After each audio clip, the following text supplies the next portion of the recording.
पहाड़िया के जो युवा है वो बहुत शिक्षित नहीं है, तो हम लोगों ने जो मिनिमम शैक्षणिक योग्यता होती है उसमें ढील देते हुए इन पहाड़िया युवकों को जोड़ा ताकि वो सिपाही की नौकरी कर सके और उनको हम लोगों ने सीधे रोजगार दिया। दो पहाड़िया बटालियन का गठन हुआ। ये आदिम जनजाति के युवकों के लिए हमारी सरकार के द्वारा उठाया गया एक बड़ा कदम है। इसके अतिरिक्त अब तक हम लोगों ने 27 नए ITI की शुरुआत की है पिछले 5 वर्षों में। इसके पहले 2014 तक सिर्फ 32 ITI थे, लेकिन पिछले 5 वर्षों में 27 नई ITI की हम लोगों ने स्थापना की। 12 जिलों में महिला महाविद्यालय, 13 जिलों में मॉडल महाविद्यालय और 27 डिग्री महाविद्यालय के साथ 13 पॉलिटेक्निक कॉलेज भी हम लोगों ने पिछले 5 वर्षों के दौरान खोले हैं, जो साफ दिखाता है कि युवाओं के लिए हमारी सरकार ने कितने बड़े कदम उठाए। इसके अतिरिक्त 5 नए विश्वविद्यालय भी हम लोगों ने खोले। विनोद बिहारी महतो कोयलांचल विश्वविद्यालय, झारखंड रक्षा शक्ति विश्वविद्यालय, डॉक्टर श्यामा प्रसाद मुखर्जी विश्वविद्यालय, जमशेदपुर महिला विश्वविद्यालय और झारखंड टेक्निकल यूनिवर्सिटी। तो ये हमारी सरकार की बड़ी उपलब्धियां थी युवाओं के लिए। अब मैं आग्रह करूंगा कुणाल जी से कि वो भी अपनी बात आप सबों के बीच में रखें। मैं मीडिया के सभी मित्रों का स्वागत है। मित्रों, आज हम लोग एक बहुत बड़े विषय को लेकर आपके बीच में बैठे हैं। कहते हैं युवा शक्ति किसी भी प्रदेश की, किसी भी राष्ट्र की का हृदय होता है, और हमारी सरकार ने किस तरीके से युवाओं के लिए बड़े कदम उठाए, उनको उनका हक दिलाया, जबकि विपक्षी सरकारों ने आज तक युवाओं को सिर्फ छला। देखिए, हमारी सरकार ने नौकरी, स्वावलंबन, कौशल विकास के जरिए लाखों युवाओं को सीधे रोजगार मुहैया कराया और हमारी सरकार ने 1 लाख से ज्यादा लोगों को सरकारी नौकरियों से जोड़ा, जो अपने आप में एक रिकॉर्ड है।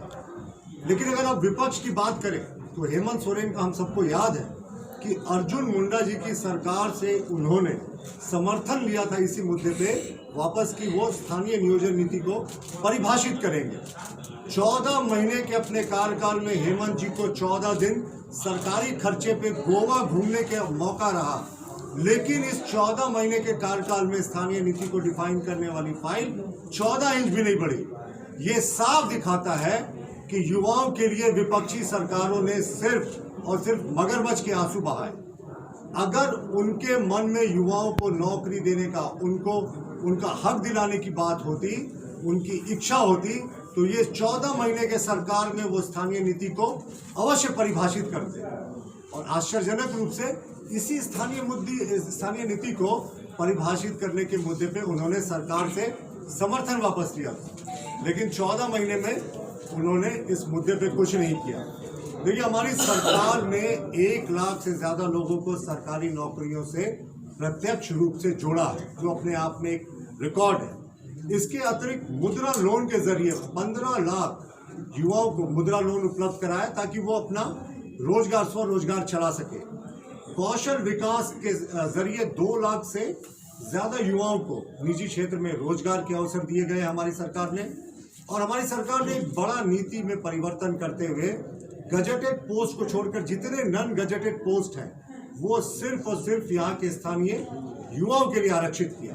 तो ये साफ दिखाता है कि हेमंत सोरेन तथाकथित रूप से और कांग्रेस स्थानीय मूलवासी और आदिवासियों के हितों की बात करती है, लेकिन इन समूहों को इनका हक रघुवर दास के नेतृत्व वाली भारतीय जनता पार्टी की सरकार ने दिलाया 100% तृतीय और चतुर्थ वर्ग की नौकरियों को स्थानीय युवाओं के लिए आरक्षित करके।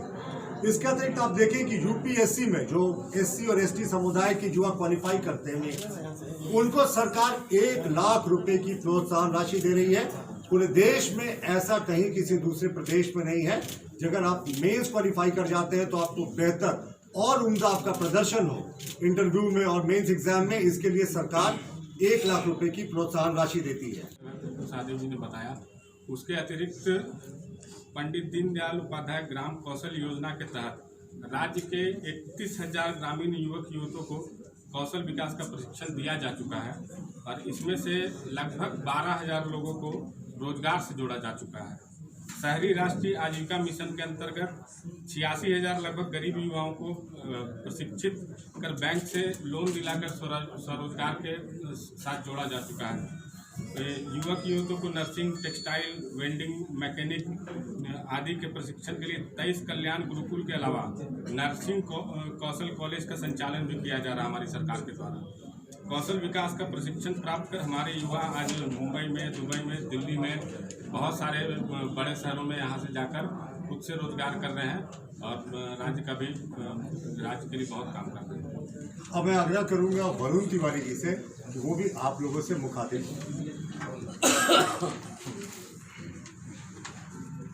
आप सबों को नमस्कार। जैसा कि हमारे प्रदेश के प्रवक्ता श्री प्रतुल नाथ सहदेव जी और कुणाल यादव जी ने जिन बातों को आपके समक्ष रखा, मैं उन्हीं बातों को आपके साथ आगे बढ़ाना चाहूँगा। झारखंड बनने के बाद राज्य में जो सबसे अत्यधिक आवश्यक चीज़ें थी, जैसे मेडिकल कॉलेज, पिछले 5 साल में हमारे राज्य सरकार और केंद्र सरकार ने 5 नए मेडिकल कॉलेज का निर्माण कराया, जिनमें दुमका, हजारीबाग और पलामू मेडिकल कॉलेज बनकर तैयार हो चुका है और चाईबासा और कोडरमा में मेडिकल कॉलेज निर्माणाधीन है। Japan Asia youth exchange program in science में पहली बार हमारे राज्य के 6 छात्रों को जापान भेजा गया। स्टैंड अप इंडिया के तहत ग्रामीण बस सेवा शुरू की गई।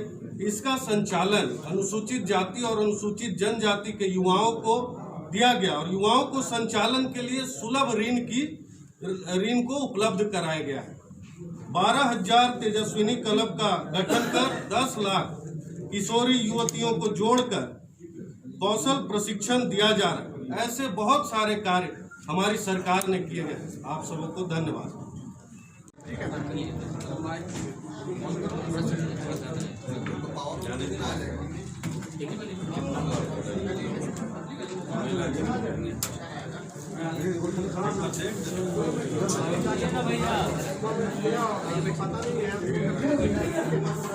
भैया ऑन कर दीजिए ना, थोड़ा ऑन कर दीजिए तो।